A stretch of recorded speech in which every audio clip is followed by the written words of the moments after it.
અરવિંદ કેજરીવાલે દિલ્હી વિધાનસભાની અંદર એવું કીધું કે 2029માં અમે ભાજપ મુક્ત દેશ કરી દેશું। તો એનો મતલબ એમ થયો કે અરવિંદ કેજરીવાલે 2024ની અંદર હાર સ્વીકારી લીધી છે।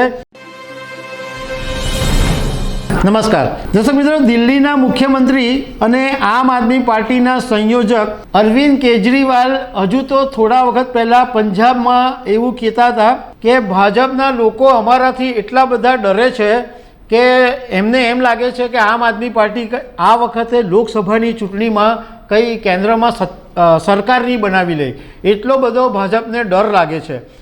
પણ આજે અરવિંદ કેજરીવાલે દિલ્હી વિધાનસભાની અંદર એવું કીધું કે 2029માં અમે ભાજપ મુક્ત દેશ કરી દેશું।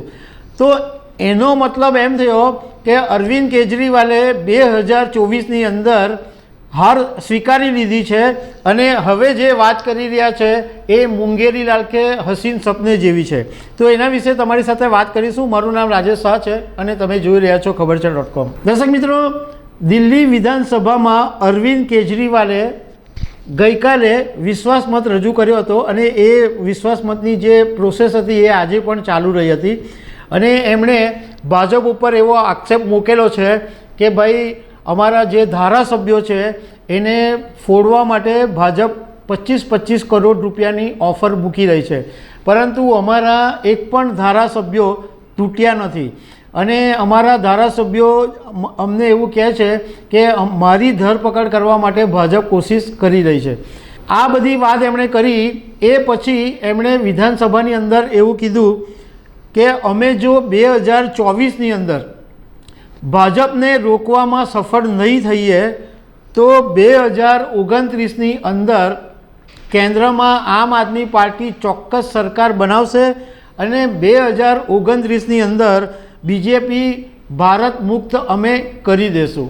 આ જ્યારે અરવિંદ કેજરીવાલે વાત કરી ત્યારે રાજકારણના કેટલાક જાણકારોએ એવું કીધું કે આ અરવિંદ કેજરીવાલની વાત છે એ મુંગેરી લાલ કે હસીન સપને જેવી છે, કારણ કે અત્યારે 2024ની અંદર જ્યારે ઉછળીને વિપક્ષ એમ બોલતા હતા કે અમે પ્રધાનમંત્રી નરેન્દ્ર મોદીને નહીં આવવા દઈએ, ભાજપને નહીં આવવા દઈએ, અને હવે એમ વાત કરે છે કે ભાઈ હવે 2024માં અમે નહીં જીતીએ તો 2029માં લડીશું। અરે ભાઈ 2024 તો પહેલાં પતવા દો, 2029 આવશે ત્યારની વાત ત્યારે ભારત ભાજપ મુક્ત થશે કે બીજે મુક્ત થશે એ તો ત્યારે ખબર પડશે।